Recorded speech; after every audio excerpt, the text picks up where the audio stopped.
Oke, kita lanjut. Tadi kan kita banyak mengulik mengenai perspektif kamu nih sebagai ya bisa dibilang talent acquisition atau hiring manager kayak gitu. Mhm, Nah, ini mungkin mhm. kamu bisa jelasin nih ya let's say tips and trick lah gimana survive mencari pekerjaan di masa pandemi dan pasca pandemi kayak gitu. Ya dimulai dari pandemi deh Mhm. karena kamu kan juga ngalami juga kan as a job seeker Betul kayak gitu. betul. Bisa bagi tips and trick kayak gitu.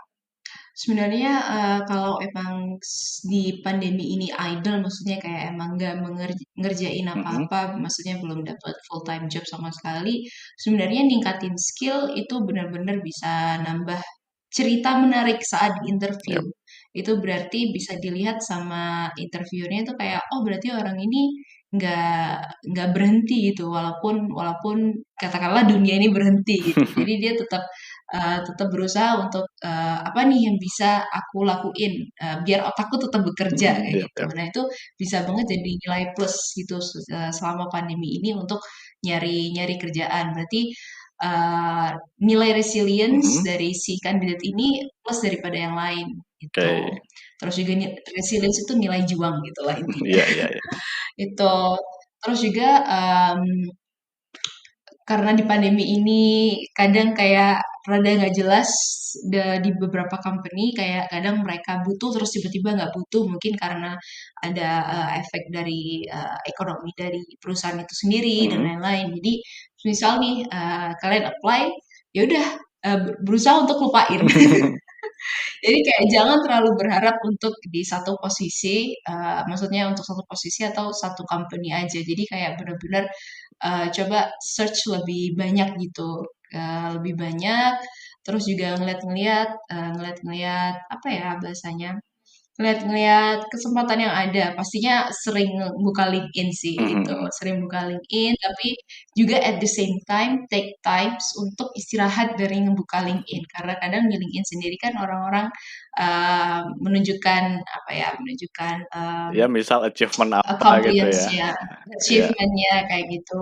Itu kayak take time untuk nggak ngelihat karena kan eh, kita tuh sendiri kalau kayak perjalanan kita kan Iya beda-beda iya sih, bener. kayak waktu mulainya beda, waktu selesainya beda. Mhm. Jadi kayak nggak usah diambil secara terlalu serius lah intinya Oke. kayak gitu.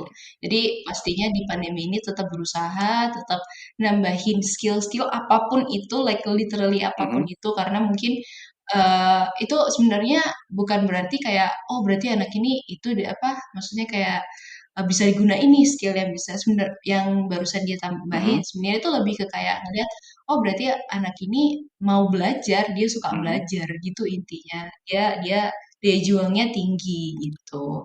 Terus kalau untuk pasca pandemi pun sebenarnya sama aja sih kayak kayak sebelum pandemi dan saat pandemi. Mhm. Jadi kayak katakanlah kita kalau apply job itu sebenarnya bukan masalah kita pinter atau kita pinter terus kita hebat gitu bukan, tapi sebenarnya applying job itu lebih ke masalah luck nggak sih? Iya. Lebih Iya seringnya aku kayak ngerasa gitu. gitu juga sih, heeh. Kadang heeh, kadang kamu cuman nggak cocok aja, bukan gara-gara kamu, tapi cuman kayak ya udah Bukan karena bukan tempatku bukan aja karena di kamu nggak situ. bisa gitu ya, emang ya Betul, nggak heeh, jodoh aja betul. gitu kan?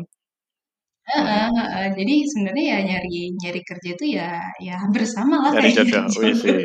Cocok-cocokan Iya iya iya iya. gitu.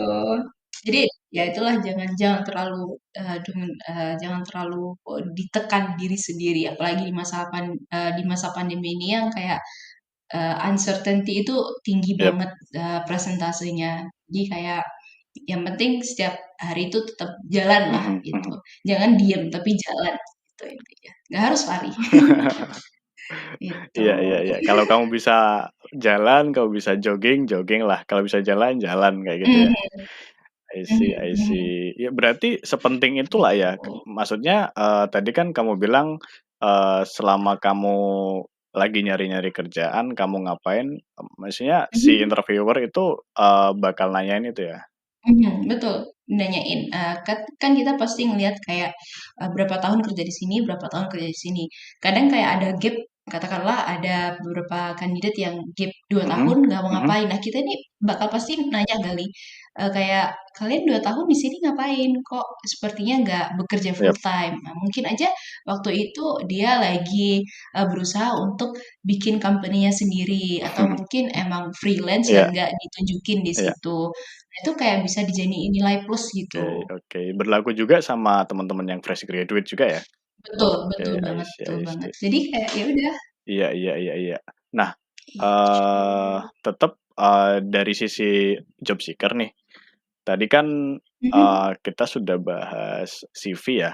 Nah, mhm mungkin kamu nih as a recruiter pasti tahulah, mhm. mungkin kamu bisa berbagi recruitment hack gitu.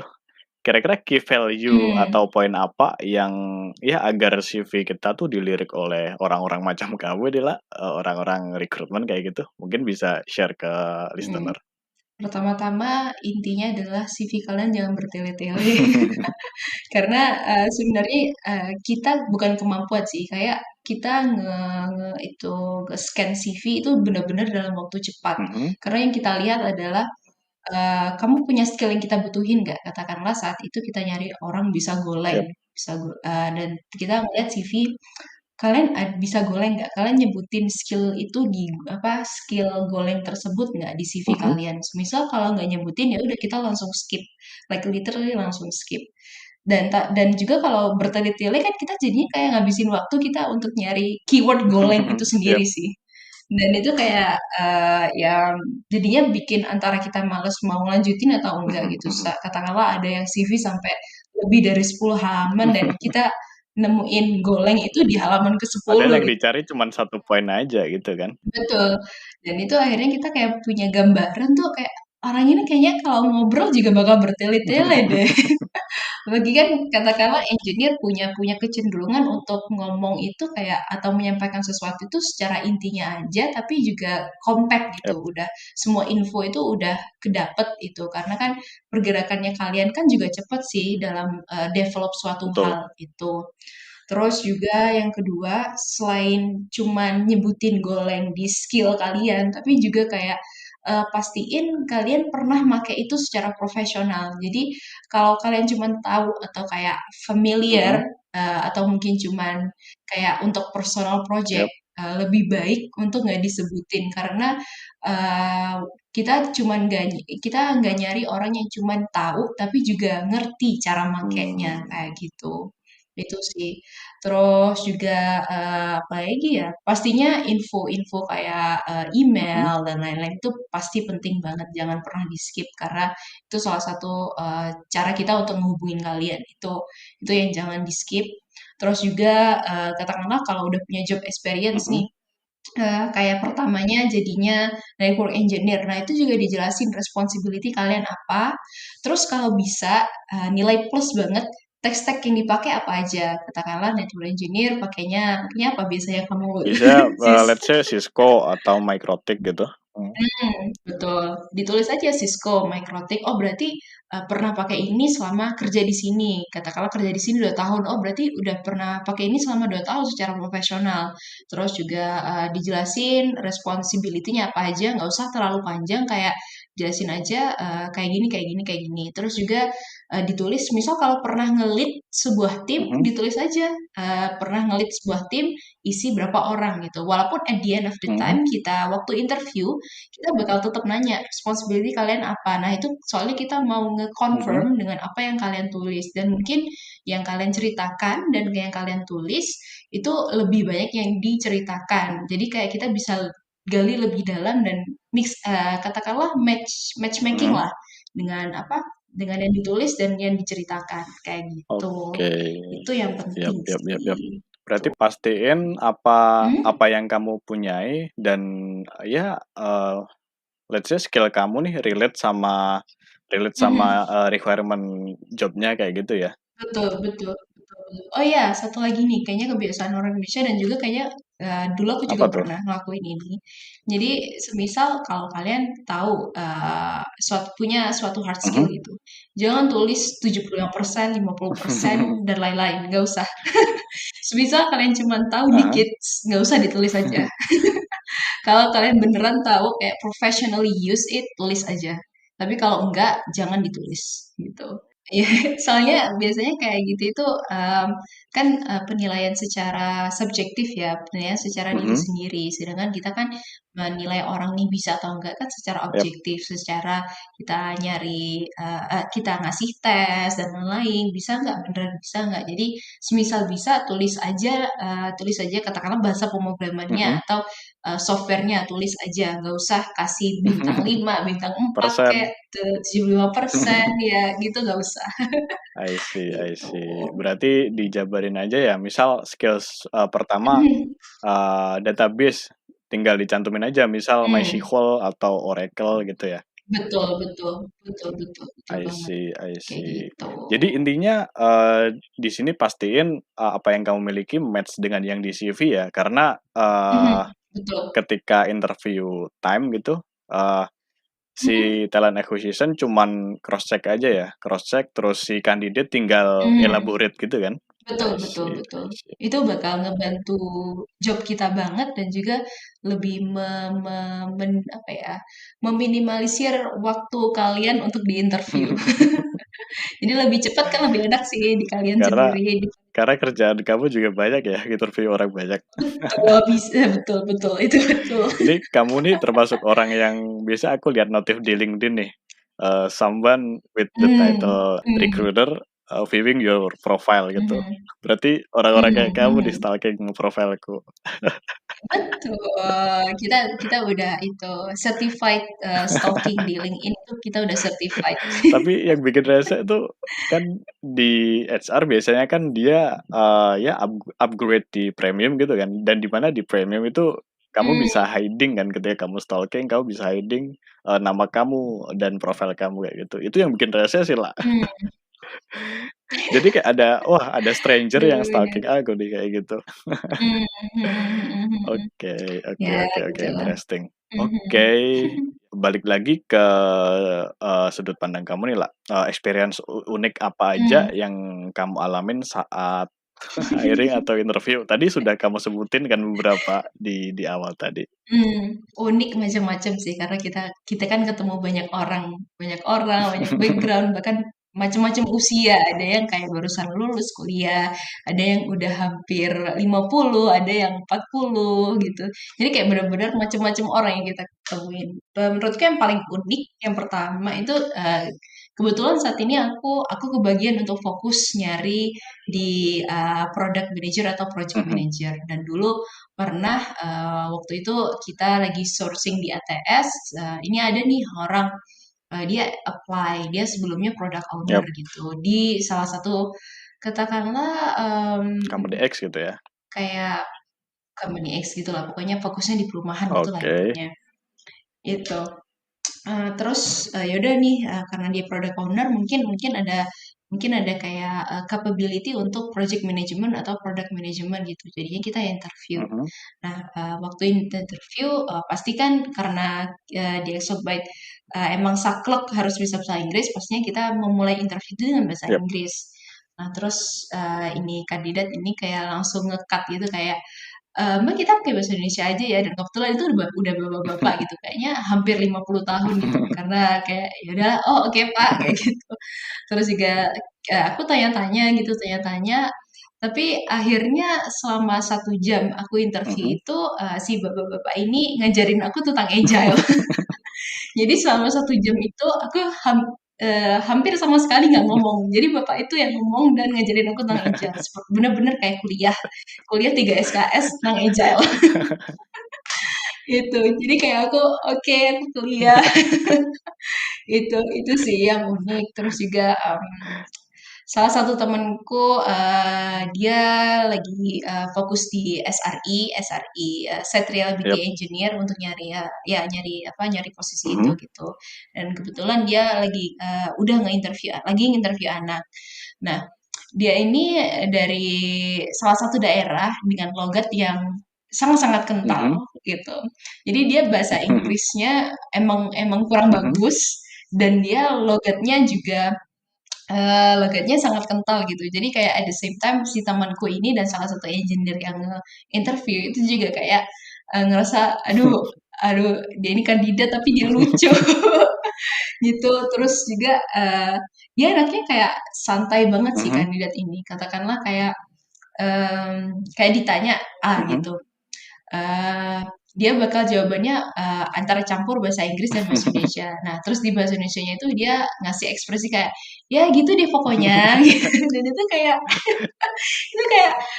oke, anak ini. Indonglish ya, Terus kayak di akhir Indonglish, Indonesia ini betul English. betul. Terus di akhir interview gitu dia bilang si temen gue ini bilang oke terima kasih ya udah mau datang interview. Si kandidat ini bilang yuhu. Jadi dia jelasin yuhu bukan kayak oke mas sama-sama gitu enggak dia banyak yuhu. Terus kayak temanku dan engineer tuh kayak nahan ketawa Bentar gitu. bentar bentar, Lah. Dan itu sih Ini dia male atau female? aku nggak tahu dia apa gendernya. Itu dan itu kayak oke itu sih. Terus macam-macam lah karena kita pakai Mhm. teleconference, ada yang lagi nyetir, ada yang ngidupin kamera tapi cuma nunjukin jidatnya aja. Temanku ada yang pernah. Jadi kayak macam-macam lah di di proses interview Karena ini. memang waktu waktu kamu calling kan, bisa sewaktu-waktu gitu kan. Kan kandidat kan misal lagi Hmm, ngapain gitu, dia, ngangkat, hmm. teleponmu atau, semacamnya kayak gitu. Sebenarnya semua udah kita jadwalin. Jadi kita nanya ke mereka kayak, "Bisa interview jam Mhm, berapa nih?" Gitu. "Kalau jam segini bisa nggak?" Kalau mereka bilang bisa, ya udah kita send schedule berdasarkan, bukan kemampuan, maksudnya jam yang mereka bisanya jam bisanya berapa gitu. gitu Jadi kan dan kapan, mhm, ya. heeh. Jadi, sebenarnya udah terencana sih dari awal. Jadi kayak kita bingung aja gitu kalau ada orang lagi nyetir, "Kenapa kamu interview?" Padahal udah janjian gitu kan. Gitu. Betul betul. Jadi kayak kadang bingung aja gitu. Iya iya Gitu. iya, I see I see I see. Menarik sih, Lah, menarik. Mhm Dan pastinya mhm. masih a bunch ya, masih banyak banget ya. Masih banyak heeh. Mungkin karena terlalu banyak nge-interview orang jadi aku kayak lupa gitu udahan. Bentar, tapi yang bapak-bapak tadi itu auto reject atau gimana deh? Auto reject karena nggak bisa bahasa Inggris. Gak bisa bahasa Inggris. Wah, itu nggak bisa bahasa Inggris dan aku nggak ada kesempatan nanya apa-apa. Ya, agak banyak Gitu. kuliah pendek lah ya. Mhm. Betul betul, nggak apa-apa lah, lumayan. I see I see. Nah Gitu. nah ini balik lagi ke perspektif job seeker nih. Mhm. How to nail an interview lah, maksudnya bagaimana melakukan wawancara? Mhm, oke. Sebenarnya di sini, wawancara itu, suatu hal yang krusial ya, apalagi wawancara yang awal banget, itu yang krusial banget. Karena di sini dilihat kesiapan kamu sebagai kandidat itu gimana. Nah, di interview ini, kita berusaha banget dari yang interviewer untuk ngebuat, vibe-nya itu nggak tegang Mhm gitu.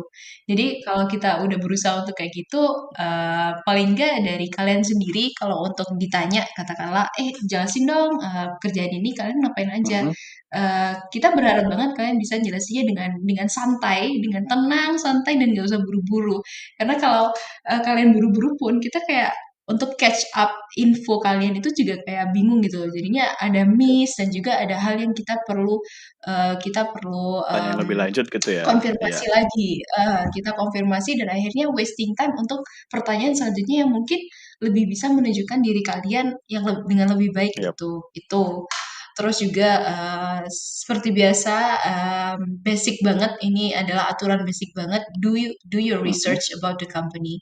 Jangan kayak datang kosongan, terus kalian nggak nanya apa-apa tentang company. Jadi kayak kita ngelihatnya kayak oh anak ini kok kayaknya nggak niat banget ya, maksudnya kayak, kenapa kamu kok nggak ngelakuin research gitu? Paling Mhm nggak, kalau kita nanya balik gitu, kan kita udah banyak nanya, kita bakal nanya balik, "Kamu ada pertanyaan nggak nih?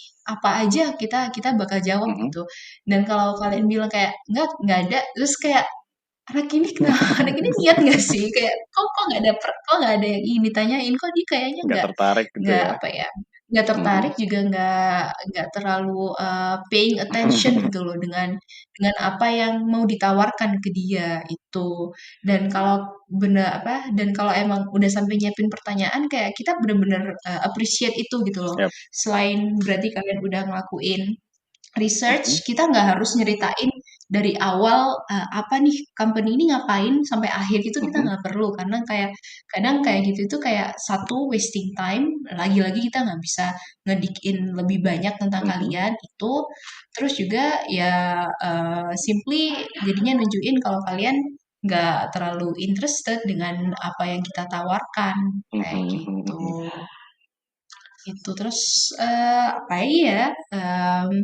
Pastinya eh, jangan malu, percaya diri. Pokoknya kalau ngomong jangan mumble, jangan apa ya? Mumble Mmm, tuh apa bahasa gimana? Indonesia ya? Mumbling, Oh, mumbling. mumbling. Yang jelas lah, yang penting yang jelas kita ngomongnya, Yang clear jelas gitu, iya. itu percaya diri. Itu sih perlu banget karena kan apalagi di pandemi ini kan kita cuma bisa rely dari katakanlah kadang hanya suara aja. Jadi kayak kita kayak ngenilai kalian itu cuma based on Mhm. that gitu. Kalau kalian nggak percaya diri kayak kelas kelewes gitu lah bahasanya. Kayak ngomong tuh kelas kelewes kayak kita mikirnya kayak anak ini punya masalah komunikasi nih, kayaknya dia komunikasi kurang bagus nih, kayak gitu. Jadi kan ya jadi nilai nilai minus juga gitu. Itu sih. Terus ya hal-hal seperti biasa sih di interview, sampaikan hal-hal yang oh ya ini nih yang kayaknya sering banget Mhm. dilupain sama sama para job Apa tuh? seeker. Semisal ditanyain sesuatu, paling enggak jangan terlalu lama ngejelasinnya. Katakanlah, please introduce Mhm. yourself. Katakanlah paling lama 1 menit atau 2 menit. Jangan sampai kayak introduce yourself tuh sampai 15 menit lebih karena lagi-lagi kita nggak bisa dig in lebih banyak gitu. Itu Karena kan waktu interview iya, iya, terbatas iya. sih Itu mau gitu. podcast apa mau interview? Betul. Jadi kayak sering banget kayak gitu aku jadi kayak cuma dengerin, terus kayak dia ngobrol sendiri, jadinya kan kayak nggak satu arah sih, Bener, jadi kan nggak dua arah bener, kan, monolog ya? jadi satu arah. Betul betul, jadi pastiin aja kalian jangan wasting time di hal-hal yang sebenarnya nggak perlu lama Mhm. gitu, Mhm. itu sih, Padahal gitu. poinnya di kamu bisa ngapain dan kira-kira kamu match nggak sama Hmm, requirement-nya, kayak gitu kan? betul Iya, betul, iya, iya, I see, I see, I itu, see. itu Berarti, Bang. yang kita bold adalah jangan bedain antara, oh mentang-mentang ini kita lagi online, tapi kita nggak preparation-nya nggak bener-bener serius gitu kan? Mhm, mhm, mhm, I see, I see. gitu Bener, bener, gitu. bener. Nah, berbicara soal interview nih, lah, kira-kira Mhm, proses di balik layar interview itu atau ya bisa dibilang, keriuhan atau proses rekrutmen yang kamu siapin as, mmm. talent acquisition tuh kayak gimana sih? Mungkin banyak yang nggak tahu sebenarnya talent acquisition itu nggak cuman kayak kita nge-scan CV Mhm. terus ngeliat oh cocok ya udah. Tapi sebenarnya sebelum itu kita harus konsolidasi dulu dengan hiring manager Mhm. dan kebetulan hiring manager yang selalu aku handling itu emang full orang engineer. Jadi kita kayak harus paham gitu loh. Kita kayak harus paham di pikiran mereka itu mereka mau orang yang kayak apa yang bisa kerja di tim dia. Jadi kadang kita harus wawancara ke engineer ini sendiri. Jadi kayak katakanlah Mas, Mas mau orang yang gimana sih untuk Golang developer ini? Mhm. Mas cuman butuh orang yang bisa Golang kah? Maksudnya Golang dan hal-hal basic lainnya kah? Atau Yap. gimana? Karena ada beberapa hiring manager itu punya poin-poin tersendiri yang jadi tambahan. Kayak katakanlah ada salah satu hiring manager yang bilang kayak, aku pengen orang yang bisa ngeluarin pendapatnya karena di sini kita sering ngeluarin pendapat kayak Mhm. gitu. Jadi paling enggak itu jadi salah satu pertanyaanmu juga untuk di screening dan lain-lain. Terus juga at the same time kita juga kadang hiring manager ini kan kayak kemis sih apa yang dia mau sampaikan. Jadi kayak selain itu kita juga harus read behind those lines Mhm. yang udah dia sampaikan. Katakanlah yang aku bilang itu dia bisa nyampaikan idenya, si kandidat ini harus bisa nyampaikan idenya sebelumnya. Nah, itu tuh berarti dia pengen nyari kandidat yang gimana sih yang over Mhm. independen atau gimana, yang maunya gimana. Jadi kayak kita harus baca pikiran si hiring Mhm. manager, terus juga kita harus nyocokin si pikiran hiring manager ini dengan si kandidat ini, terus juga kayak kita harus nanya-nanya lebih kayak apa ya? Hmm, katakanlah di job portal itu ada tulisan kayak golang 3 years, Mhm. at least three Mhm. years. Tapi sebenarnya nggak selalu kayak gitu. Kadang si hiring manager ini kayak aku nggak terlalu butuh orang yang bisa golang di atas 1 tahun gitu. Paling nggak dia bisa aku nurtur biar jadi lebih baik. Oke. Tapi jangan sampai dia cuma bisa golang aja, tapi dia juga bisa ini gitu. Hmm. Terus juga katakanlah ada pertanyaan apa ada statement lain dari hiring manager lain. Jadi golangnya nggak perlu 1 tahun, tapi paling enggak dia stack yang lain dia udah pernah megang cukup lama gitu. Katakanlah yang hampir sama kayak Golang kan Python ya. Yap. Paling enggak dia Python udah megang rada lama karena kan kayak masih bisa dimodifikasi dikit-dikit lah cara pikirnya Mhm. yang Mhm. orang megang Python dan Golang itu masih bisa gitu. Jadi kayak banyak banget yang harus kita tanyain ke para engineer ini, harus kita cross check, harus kita pahami mereka maunya apa sih, mereka mau orang yang gimana sih? Karena kayak sama aja gitu kita katakanlah kita nemu orang pintar, Mhm. nemu yang Golang bisa, apa-apa semua bisa, Mhm. terus dan lain-lain bisa.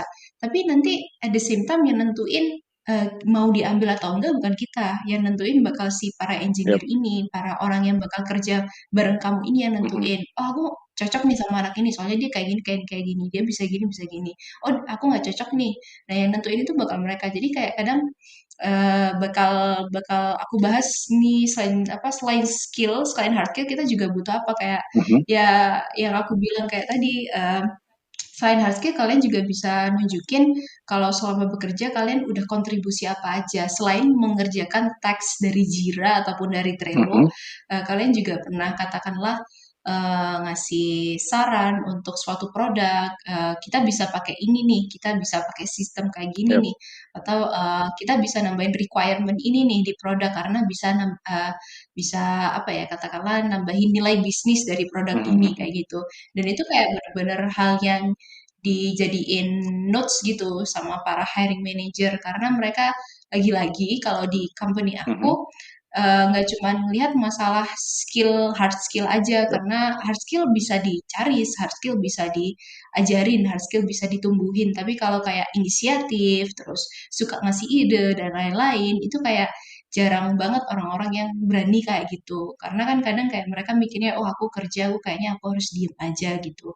Sebenarnya banyak company yang pingin kayak, oh ayo involve yuk, involve untuk bisa bikin produk ini lebih Mhm. baik gitu. Itu, jadi itu sih prosesnya, keriuhannya Iya, iya, iya, gitu. iya, ringo sekali ya. Berarti kamu ya bisa dibilang kayak, Mhm, mmm, kayak ya nyocokin lah apa yang dibutuhin sama si engineer-nya, betul. sama Mhm, hiring manager, mhm, sama, mhm, mhm, emang kandidat ini seberapa mhm, seberapa cocok sih sama list mhm, yang sudah dibikin kayak gitu. I mhm, see, I see, mhm, I dan see. nentuin cocok dengan tim yang mana gitu, Yap, yap, yap, yap, yap. gitu. Oke, ini ya kita sudah ngomong sejam nih, lah, sejam lebih ya, kayak gitu. Nanti Iya mungkin iya bisa iya. kita sambung di, lain waktu kayak gitu. Oke, ini last Oke, question nih, lah, last question. mhm, Menurutmu mending, eee, quality over quantity atau sebaliknya? Dan kira-kira mana yang paling cocok mhm. untuk perusahaan, ya let's say startup, versus corporate? Oke, balik lagi sih, lagi-lagi balik lagi ke kebutu eee, ke Kebutuhan. kebutuhan dari suatu tim tersebut. Jadi kadang ada tim yang kayak, aku butuh orang yang jangan terlalu congkak gitu, jangan terlalu nggak mau Mhm. diajarin. Jadi kalau kayak gitu, kita nyarinya orang yang bisa banyak, tapi bukan yang kayak generalis gitu. Kadang orang yang generalis itu lebih lebih ke nggak congkak gitu. Kadang mereka kayak berarti mereka mau belajar Yap. macam-macam kayak gitu. Tapi juga at the same time kita katakanlah tim itu kayak butuh banget cepat karena development dari produk atau project tersebut lagi cepet Mhm. banget berjalannya. Jadi mungkin aja di saat itu butuh orang yang kualitas codingnya, kualitas pemahamannya tinggi banget gitu. Jadi kayak nggak perlu ngajarin dari awal, nggak perlu nyamain cara pemikiran kayak gitu. Dan kita juga nggak bisa nentuin kayak mana sih yang cocok untuk startup, mana sih yang cocok untuk corporate karena Menurutku kalau kita udah ngomong di startup, karena aku seringnya di startup sendiri punya kecenderungan untuk kayak kita lebih suka nge-evolve orang. Mhm, Jadi orang yang awalnya level 1, terus kita berusaha untuk mhm. leverage untuk bisa jadi level 2 katakanlah untuk dalam waktu cukup dalam waktu yang cukup Singkat, iya, cepat gitu katakanlah 2 bulan atau sebulan udah level 2 iya. gitu.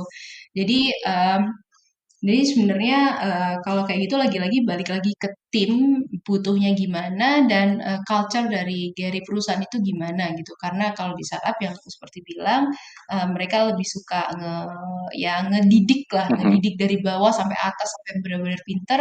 Terus habis itu ya kalau dia mau tetap di situ ya silakan, kalau mau mhm, mhm. pergi ya silakan nggak apa-apa gitu. Berarti berarti lebih ke ini ya kalau startup, lebih ke kita, ngebentuk orang daripada kita, nge-hire Betul. orang yang sudah ya sudah pengalaman mentereng, terus sudah nguasain A, B, C, D, E Mhm. kayak gitu, lebih Mhm, lebih betul ngebentuk gitu betul ya? betul. Oke, oke.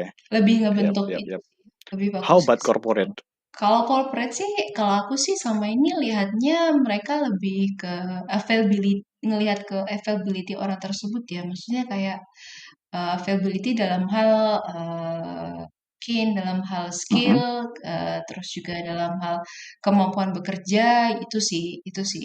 Kalau untuk dilihat apa ya development-nya sendiri, kalau corporate yang masih nyentuh-nyentuh masalah digital dan mhm, lain-lain, mungkin mereka tetap ngasih development, katakanlah yap, certification dan lain-lain. Tapi dalam bentuk certification gitu, bukan kayak mentoring yang emang intens, mentoring yang kayak dikasih apa nih? Dikasih kewajiban ataupun mhm, responsibility yang lebih gitu, kayak dikasih challenge. Jadi cuman kayak dalam hal certification dan lain-lain, nggak secara implisit gitu. mmm, Itu sih kalau aku dari lihat di corporate.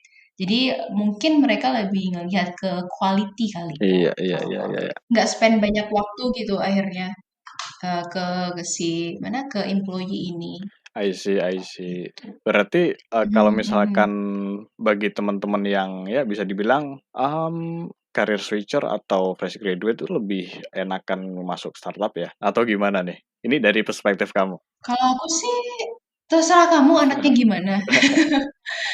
Kan ada orang yang kayak, "Wah aku pinginnya itu deh," maksudnya kayak, dibantunya bukan kayak katakanlah, kasarannya micromanage gitu. Mhm, Aku nggak terlalu suka mhm, digituin, nggak terlalu suka kayak dikasih challenge tiba-tiba atau apa, kayak aku suka gradually aja gitu, pelan-pelan aja pokoknya, adalah hasilnya gitu. Mungkin bisa masuk corporate, tapi kalau kamu anaknya sukanya yang kayak oh nggak apa-apa nih dikasih challenge tiba-tiba, terus kayak, "Oh nggak apa-apa nih aku, kayak apa ya, belajar at the same time, terus juga ngerjain kerjaan at the same time, nggak apa-apa ambil aja startup." Jadi kayak kayak nggak ada yang salah gitu mhm, menurut aku. Tergantung kamu, nyamannya di gimana gitu. Kalau di corporate kan pastinya stabilitas ya, stabilitas, terus juga kemungkinan untuk layoff dan lain itu kayaknya kecil Mas Ian. mhm.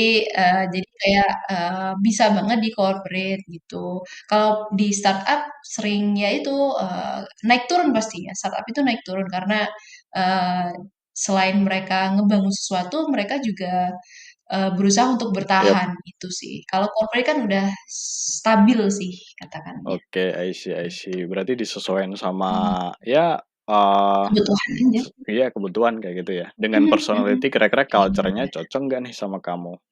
Lagi-lagi Heeh heeh. balik lagi nih, kamu harus research, tentang company yang kamu tuju Betul, gitu kan. mhm, mhm. Karena kayak sayang banget gitu udah di final interview rupa-rupanya nggak cocok, cuman karena cuman gara-gara kalian nggak melakukan research sama sekali gitu.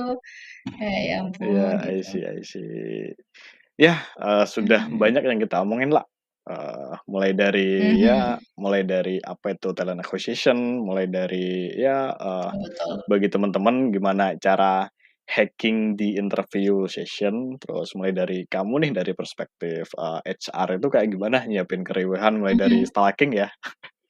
Stalking mhm, mulai dari sampai stalking. doing interview, sampai kontrak, kayak gitu. Mhm, mhm, Oke, mhm, kita harus akhirin dulu nih, lah sesi kita pada kali ini mhm, dan ke depannya tenang, kita bakal, ada something yang kita bisa collaborate ke depannya, tentunya dengan kamu lah. Uh, Tunggu aja. Oke. Tunggu aja, nanti aku calling. Oke. Oke, thank you Oke, lah. oke. Oke, thank you juga Aziz, juga Peduli Oke, Digital. yap, thank you. Ya, bagi teman-teman, jadi tujuan kita ngadain tema kali ini all about hiring. Ya, jadi kita pengen ngasih perspektif sih ke teman-teman, gimana sih, nail an interview, gimana sih cara ya interview yang efektif, interview yang top tier gitu, agar kita ya bisa satu level lah atau satu tingkat dibandingkan kandidat lainnya. Karena ketika kita Mhm, ngelakuin interview pastilah banyak kandidat yang doing the same thing kayak gitu. mhm, Dan, tentunya jangan lupa pantengin sosial media kita di IG @pedulidigital, di channel YouTube kita tentunya di Peduli Digital, dan juga di podcast ini nantinya akan kita broadcast di Spotify, ada di Anchor juga dengan keyword mhm. DigiCast kayak gitulah. Ola pasti juga sering dengerin nih harusnya. Habis ini Oke. sering dengerin kayaknya. Oke, oke. Oke, thank you buat listener dan thank you buat Ola. See See you. you next Bye time. all. Oke, bye-bye.